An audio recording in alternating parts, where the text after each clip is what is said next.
Hello everyone. तो आज हम लोग देखने वाले हैं entrepreneurial skill term 2 class 10 IT 402। तो आइए इस वीडियो को स्टार्ट करते हैं। सबसे पहला जो टॉपिक है वो है एंटरप्रेन्योर एंड एंटरप्रेन्योरशिप।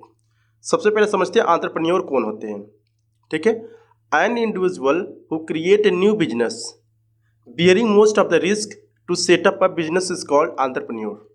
यानी एक ऐसा व्यक्ति जो अपने नए बिजनेस को स्टार्ट कर रहा है। ठीक है, जो एकदम न्यू बिजनेस है उसको स्टार्ट कर रहा है कुछ रिस्क के साथ। रिस्क बोले तो यहाँ पर कि उसको पता नहीं है कि उसका जो हम बोल सकते हैं बिजनेस है वो सक्सेस होगा कि नहीं, लेकिन इसके बावजूद भी उसने एक अपना नया बिजनेस स्टार्ट किया। ठीक है, जो अपने नए बिजनेस को स्टार्ट करता है उसको हम बोलते हैं entrepreneur. The process of setting up a business is known as entrepreneurship. जो भी बिजनेस स्टार्ट करने के लिए जो भी प्रोसेस होते हैं, ठीक है, जो उसको सेटअप करता है उसको हम बोलते हैं एंटरप्रेन्योरशिप। ठीक है, process of setting up a business, जो प्रोसेस होते हैं किसी बिजनेस को स्टार्ट करने के लिए उसी को बोला जाता है एंटरप्रेन्योरशिप। चलिए नेक्स्ट है एंटरप्रेन्योरशिप एंड सोसाइटी। चलिए एंटरप्रेन्योरशिप एंड सोसाइटी जो है किस तरह से ये दोनों एक दूसरे से रिलेटेड हैं देखते हैं। There is a direct relationship between entrepreneurship and society. अब इन दोनों के बीच में डायरेक्ट क्या है, रिलेशनशिप है। फॉर एग्जाम्पल, अगर हमने प्रोडक्ट बनाया, जैसे कि मैं एंटरप्रेन्योरशिप है मतलब मैं एक बिजनेसमैन हूँ, मैंने अपना एक किराना का स्टोर खोला। ठीक है, लेकिन अगर सोसाइटी वाले जो लोग हैं अगर हमारे दुकान पर ना आए तो मैं उस बिजनेस को नहीं कर पाऊंगा और जो मेरा बिजनेस है वो क्या हो जाएगा, मतलब कि फेल हो जाएगा। तो इसमें क्या होता है, जो बिजनेसमैन होते हैं, जो सोसाइटी होती है, जो समाज होती है, उनमें काफ़ी इंपॉर्टेंट बॉन्ड होती है, रिलेशनशिप होती है। Due to entrepreneurial activity, society is provided with goods and services। यानी जो बिजनेसमैन होते हैं वो क्या प्रोवाइड करते हैं, सर्विस और कुछ सामान। ठीक है, प्रोवाइड करते हैं समाज को, ठीक है, सोसाइटी को। In turn society provide market and product and services provided by the entrepreneur. ठीक है, और इसके बदले जो सोसाइटी होती है जो बिजनेसमैन को क्या प्रोवाइड करती है, उनको बोल सकते हैं उनके प्रोडक्ट को खरीदती है और उसके बदले उनको क्या देती है, मनी या पैसे देती है। तो इसका मतलब है कि जो एंटरप्रेन्योरशिप होते हैं वो कुछ सर्विसेज और गुड्स सोसाइटी को देते हैं और जो सोसाइटी है उसके बदले कुछ इनको इकोनॉमिक क्या करती है, हेल्प करती है, कुछ पैसे देती है। ठीक है, तो ये होता है रिलेशन एंटरप्रेन्योरशिप और सोसाइटी के बीच में। यहाँ दिया entrepreneurship has some positive impact on society such as. Entrepreneurship के पास क्या होता है, कुछ हम बोल सकते हैं पॉजिटिव इम्पैक्ट होता है जो कि सोसाइटी के ऊपर पड़ता है। क्या पॉजिटिव इम्पैक्ट होता है बिजनेसमैन के थ्रू? पहला जो चीज़ है वो है क्या, एक्सेंचुएट इकोनॉमिक ग्रोथ। ठीक है, अब क्या होता है, इसमें इकोनॉमिक ग्रोथ भी होता है, समझ में आया। दूसरी जो चीज़ है फॉस्टर क्रिएटिविटी, लोगों के पास क्रिएटिविटी भी आती है कि मतलब कि अगला कोई बिजनेस कर रहा है तो कोई दूसरा क्या करता है सोसाइटी में देकर कि वो भी अपना खुद का बिजनेस स्टार्ट करता है। तीसरा है स्टिमुलेट्स इनोवेशन एंड एफिशिएंसी। अब इससे क्या होता है, धीरे धीरे कुछ इनोवेशंस क्रिएट होती है और यहाँ पर एफिशिएंसी भी होती है। मतलब कि अगर आपको कुछ प्रोडक्ट चाहिए तो आपके घर के बगल में कुछ दुकान वगैरह होती है, आप वहाँ से तुरंत ले लेते हो। तो इससे क्या होती है, एफिशिएंसी काफ़ी बढ़ जाती है, मतलब कि आपका जो टाइम है वो बच जाता है। 4 है create jobs and employment opportunity. मतलब कि कोई बिजनेस स्टार्ट किया है तो वो क्या करता है, कुछ लोगों को वो जॉब देता है। ठीक है, अपने यहाँ जॉब देता है जिससे क्या होती है, एम्प्लॉयमेंट अपॉर्चुनिटी भी बढ़ती है। 5 है creates solve the problems of the society. आप क्या करती है यहाँ पर, जो सोसाइटी की प्रॉब्लम है उसको भी सॉल्व करती है। ठीक है, एंड लास्ट है encourage welfare on the society, और इससे इंकरेजमेंट भी बढ़ता है लोगों में, सोसाइटी में। ठीक है, कि वो भी मतलब कोई और भी बिजनेस करना चाहता है तो वो बिजनेस कर सकता है उनसे कुछ टिप्स एंड ट्रिक्स लेके। नेक्स्ट आता है entrepreneurship has some negative impact on society such as. क्या क्या निगेटिव इम्पैक्ट पड़ती है एक बिजनेसमैन के थ्रू सोसाइटी पर? पहला है इन्वायरमेंटल डिग्रेडेशन। इन्वायरमेंटल डिग्रेडेशन का मतलब कि जो बिजनेसमैन होते हैं वो क्या करते हैं, इन्वायरमेंट को क्षति पहुंचाते हैं, नुकसान पहुंचाते हैं। जैसे कि वो कुछ प्रोडक्ट बेचते हैं, उसमें से कुछ पॉलीथीन वगैरह होती हैं जो कि लोग जो सोसाइटी खरीदते हैं वो फेंक देते हैं इधर उधर। तो इससे क्या होती है, इन्वायरमेंटल प्रॉब्लम क्रिएट होती है। दूसरी जो चीज़ है वो है ट्रेड इम्बैलेंस। ट्रेड इम्बैलेंस के मतलब कि कभी कभार क्या होता है कि हम बोल सकते हैं उनकी जो प्रोडक्ट है कभी बिकता है कभी नहीं बिकता है। ठीक है, या हम बोल सकते हैं कभी उनको कुछ सामान चाहिए होता है, प्रोडक्ट चाहिए होता है और वो अवेलेबल नहीं होता है, तो ट्रेड इम्बैलेंस होता रहता है। ठीक है, ऊपर नीचे। नेक्स्ट है लेबर एक्सप्लॉयटेशंस। अब क्या होता है, जो बिजनेस खोलते हैं कभी कभार क्या होता है, जो लेबरिंग कराते हैं, मतलब जो भी एम्प्लॉयमेंट रखे होते हैं ना, वो जो बिजनेसमैन होते हैं उनसे ज़बरदस्ती काम करवाते हैं, मतलब कि 10 घंटे के बजाय वो 12 घंटे काम करवाते हैं, तो मतलब कि वो लेबर का फ़ायदा उठाते हैं। तो ये हम बोल सकते हैं कि निगेटिव इम्पैक्ट पड़ता है सोसाइटी पर। नेक्स्ट आता है society place a role in a boosting entrepreneurship by, मतलब सोसाइटी जो है किस तरह से एक रोल प्ले कर रही है बिजनेस को आगे बढ़ाने में। ठीक है, देखते हैं आप। पहला है क्रिएट नीड्स एंड डिमांड। अब सोसाइटी ही क्रिएट करती है कि मुझे क्या चीज़ चाहिए। नीड्स और डिमांड वही क्रिएट करती है, तभी लोग क्या करते हैं, जो बिजनेसमैन होते हैं वो अपना बिजनेस उस तरीके से, या जो भी डिमांड होती है मार्केट में उसके आधार पे या बेस पे वो लोग क्या करते हैं, अपने प्रोडक्ट को लॉन्च करते हैं या इंडस्ट्री वगैरह को हम बोल सकते हैं अप्लाई करते हैं। सेकेंड है प्रोवाइड न्यू रॉ मटेरियल। अब यहाँ पे जो सोसाइटी होती है वही रॉ मटेरियल प्रोवाइड कराती है। ठीक है, यानी जो खरीदने वाले होते हैं, मतलब जो जैसे कि कोई बिजनेस स्टार्ट किया है तो जो रॉ मटेरियल होगा, ठीक है, वो समाज यानी सोसाइटी से ही मिलता है उसको। मतलब कि कुछ लोग काम करते हैं, वो लोग क्या करते हैं, एंटरप्रेन्योरशिप को या बिजनेसमैन को अपने प्रोडक्ट को बेचते हैं, मतलब जो रॉ मटेरियल होता है, और जो बिजनेसमैन होता है रॉ मटेरियल का यूज करके एक नया प्रोडक्ट बनाता है। दूसरा इनेबल्स फाइनेंशियल सपोर्ट। अब सोसाइटी क्या करती है, फाइनेंशियल सपोर्ट भी करती है, मतलब कि वो जो बिजनेसमैन होते हैं कुछ प्रोडक्ट बेचते हैं और उनके बदले उनको कुछ पैसे मिलते हैं, तो इससे क्या होती है, उनको फाइनेंशियल सपोर्ट भी मिलती है बिजनेसमैन को। नेक्स्ट है क्रिएट नीड्स फॉर एजुकेशंस। अब जो सोसाइटी होती है वो भी क्या करती है, एजुकेशन के नीड को क्रिएट करती है, मतलब कि उन ढेर सारे बच्चे को लोग क्या करते हैं, बर्थ करते हैं, पैदा करते हैं। यानी हर एक सोसाइटी में, यानी हर एक घर में 2 से 3 बच्चे या 1 से 2 बच्चे रहते ही हैं, तो वो क्या करते हैं, उनको स्कूल जाना काफ़ी कंपलसरी है, तो इसलिए वो एजुकेशन के नीड को भी जो सोसाइटी है वो क्रिएट करते हैं। नेक्स्ट आता है catalysed policy formation and reform. अब क्या होता है, ये कुछ पॉलिसी वगैरह भी बनाते हैं, सोसाइटी के लोग ही चाहते हैं कि हाँ मुझे ये हमारे लिए पॉलिसी होनी चाहिए, मतलब कि कुछ पॉलिसी वगैरह भी बनवाने में जो सोसाइटी है उनका हाथ होता है। 6 है फैसिलिटेट्स नेटवर्किंग।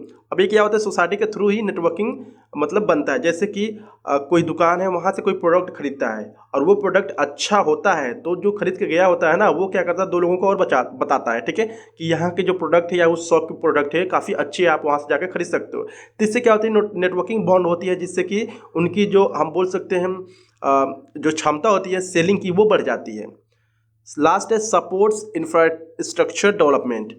अब जो सोसाइटी होती है वो क्या करती है, जो इंफ्रास्ट्रक्चर डेवलपमेंट होता है उसको भी काफ़ी सपोर्ट करती है। ठीक है, नेक्स्ट आता है आपका यहाँ पर some common entrepreneurship activities related to the society, यानी कौन से ऐसे हम बोल सकते हैं कॉमन एंटरप्रेन्योरशिप एक्टिविटी है जो सोसाइटी से रिलेटेड होती है। तो पहला है सोशल एंटरप्रेन्योरशिप। सोशल एंटरप्रेन्योरशिप क्या होता है, it can be understood as a creation of sustainable solutions for a social problem that leads to a social change. अब क्या आता है कि यहाँ पे जो एंटरप्रेन्योरशिप होते हैं वो क्या करते हैं, सोसाइटी के प्रॉब्लम को सॉल्व करते हैं। ठीक है, चाहे उनको प्रोडक्ट के थ्रू सॉल्व करें या कुछ सर्विसेज प्रोवाइड करें। Many social problems are tackled by social entrepreneurs such as the low reach of quality education, health and sanitation, unemployment, child labor, etc.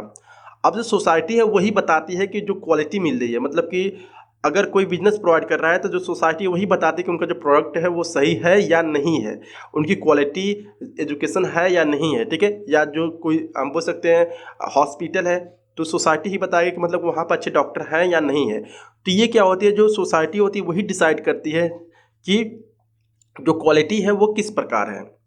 Next आता है एग्रीकल्चरल एंटरप्रेन्योरशिप। एग्रीकल्चरल एंटरप्रेन्योरशिप में क्या होता है, it can be defined as a being primarily related to the marketing and production of input and product use in agriculture activities.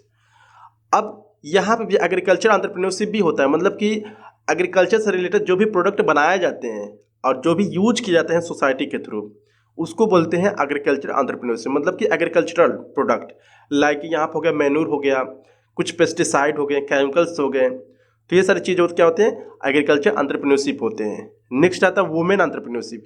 Women entrepreneurship क्या होता है, it's refer to the entrepreneurial activity led by women where women undertake risk, create enterprise, organize factor of productions, innovate with the product service and generate employment opportunity. Women entrepreneurship मतलब कि ऐसी, मतलब एक महिला जो है अपने business को स्टार्ट करती है और वो कुछ लोगों को क्या करती है, वो एम्प्लॉयमेंट भी जनरेट करती है, प्रोडक्ट या सर्विसेज प्रोवाइड करती है, उसको बोलते हैं women entrepreneurship. Small scale entrepreneurship, small scale entrepreneurship का मतलब यही होता है कि ऐसा बिजनेस जो काफ़ी छोटे स्तर पर स्टार्ट किया गया है, ठीक है। ऐसा बिजनेस जो काफ़ी स्मॉल, हम बोल सकते हैं स्मॉल स्केल या माइक्रो स्केल पर उसको स्टार्ट किया गया है, उसको बोलते हैं स्मॉल स्केल एंटरप्रेन्योरशिप। जैसे ग्रोसरी स्टोर हो गया, छोटा सा हम बोल सकते हैं स्टोर है, या कोई छोटा सा दुकान है, वो कोई व्यक्ति उस तरह के बिजनेस को स्टार्ट करता है, ठीक है, या काम को स्टार्ट करता है, उसको हम बोलते हैं स्मॉल स्केल एंटरप्रेन्योरशिप। अब नेक्स्ट आता है क्वालिटीज ऑफ एन एंटरप्रेन्योरशिप। अब क्या क्या क्वालिटी होती है एक बिजनेसमैन में, उसके बारे में जानते हैं। पहला है हार्ड वर्क, यानी जो बिजनेसमैन है, ठीक है, वैसे तो अगर कोई जॉब करता है तो उसको 10 या 12 या 8 घंटे काम तो करना ही पड़ता है, लेकिन जो एंटरप्रेन्योरशिप होते हैं, जो बिजनेसमैन होते हैं, उनको 24 घंटा सोचना पड़ता है, ठीक है, उनको 24 घंटा काम करना पड़ता है, तो वे काफ़ी हार्ड वर्क होते हैं। दूसरा है ऑप्टिमिज्म। ऑप्टिमिज्म का मतलब कि जो बिजनेसमैन होते हैं बेसिकली उनमें पॉजिटिविटी और बिलीफ, यानी बिलीव कह सकते हैं यहाँ पे, कि उनके मतलब उनमें विश्वास होता है कि हाँ मैं जो भी काम कर रहा हूँ उसमें मैं सफल होऊंगा, ठीक है, तो ये होता है ऑप्टिमिज्म। दूसरा है इंडिपेंडेंस।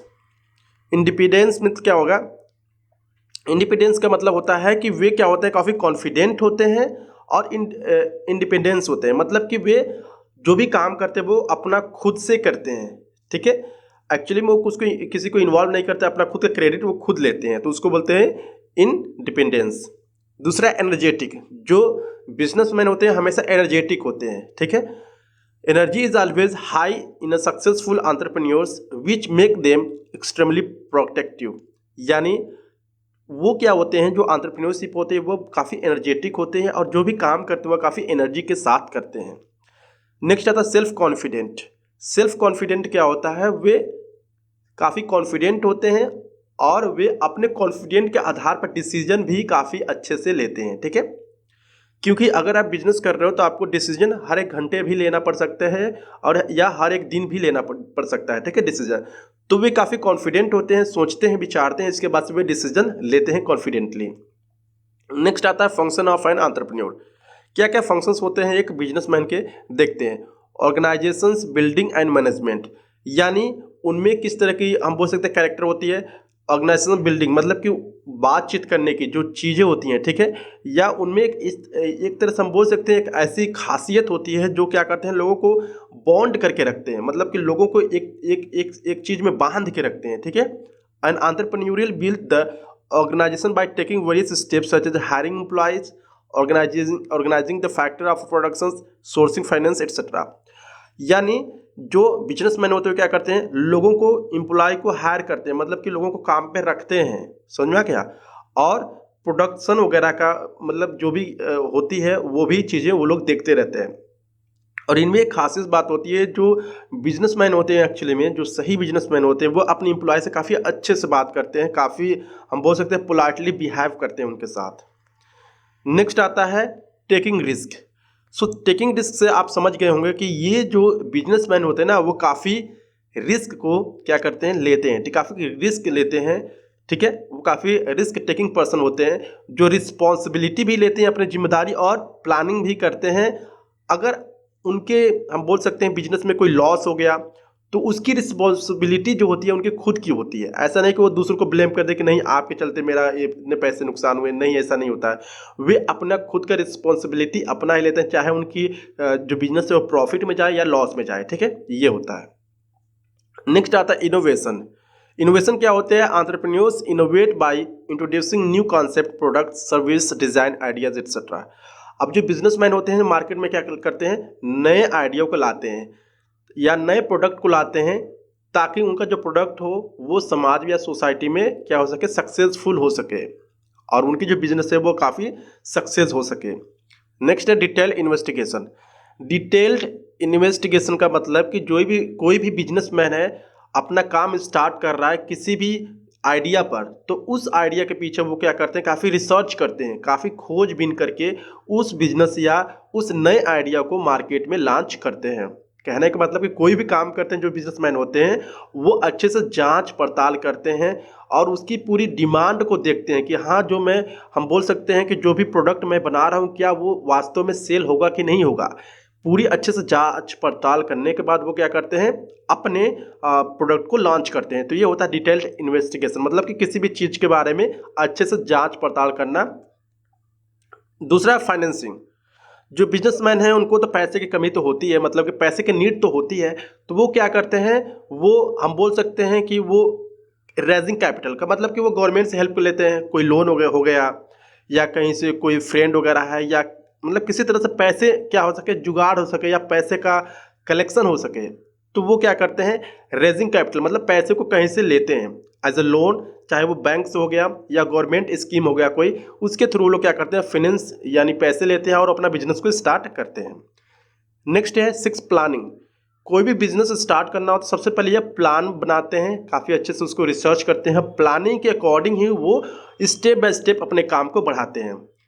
नेक्स्ट है लीडरशिप। लीडरशिप क्या होता है, एक तरह का ऐसा स्किल होता है कि ये सारे लोग क्या करते हैं, बेसिकली गाइड करते हैं अपने एम्प्लॉय को जो भी काम करते हैं इनके इंडस्ट्री में, और उनको हम बोल सकते हैं उनको एक टारगेट देते हैं, और उनको क्या करते हैं, एक तरह से हम बोल सकते हैं उनको बढ़ावा देते हैं कि हाँ उनको जो काम है उनको काफ़ी अच्छे से करना है और काफ़ी जल्दी से करना है।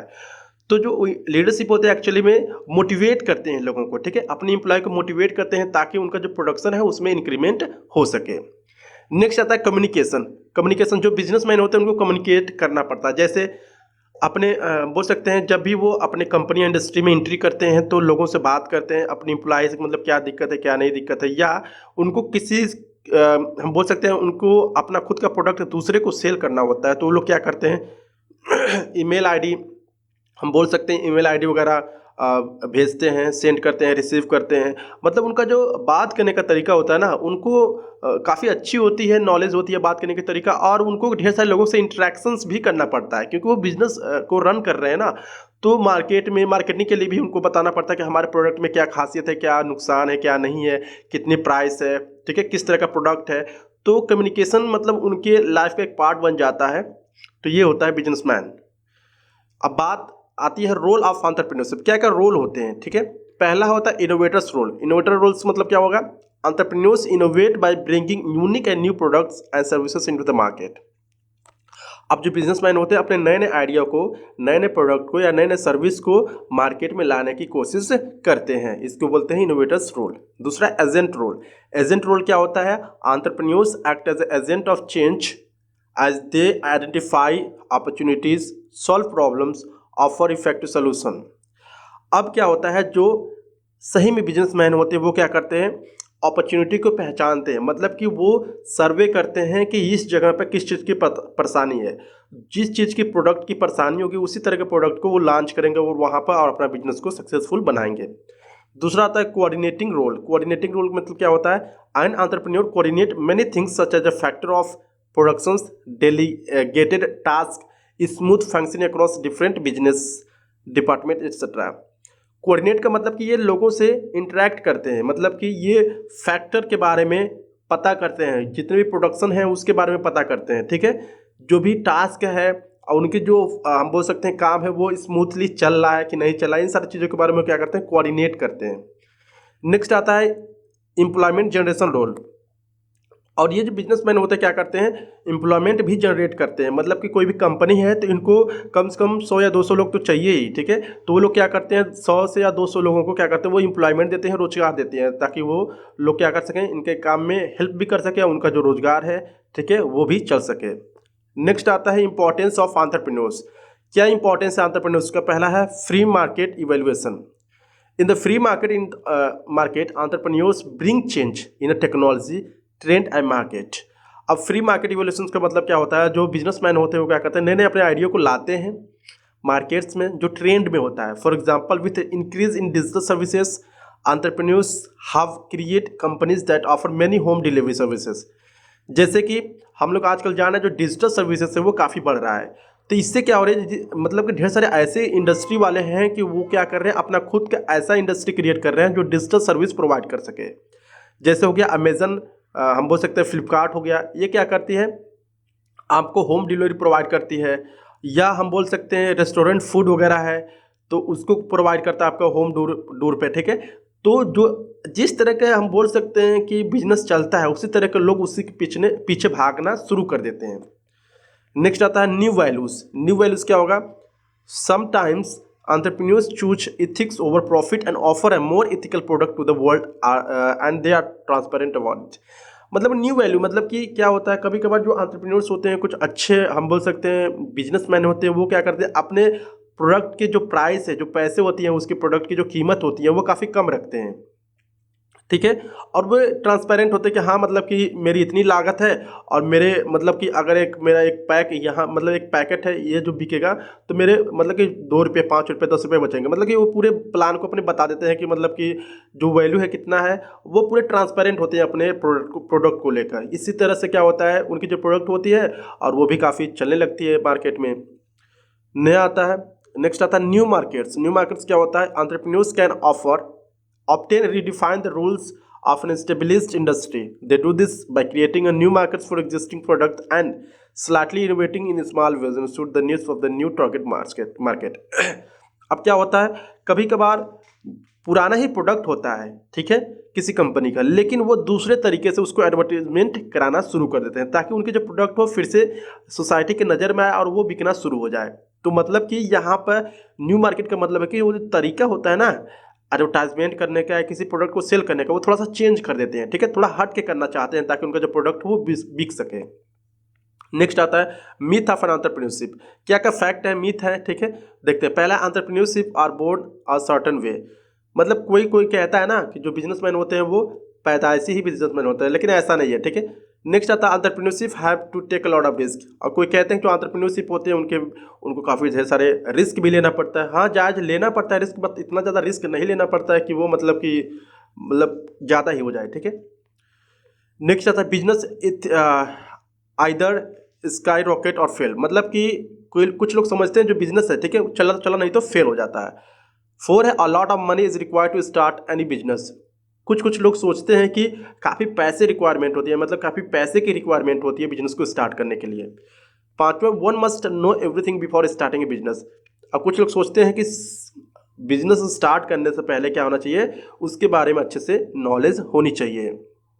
नेक्स्ट आता है entrepreneurship as a career. Why entrepreneurship for you.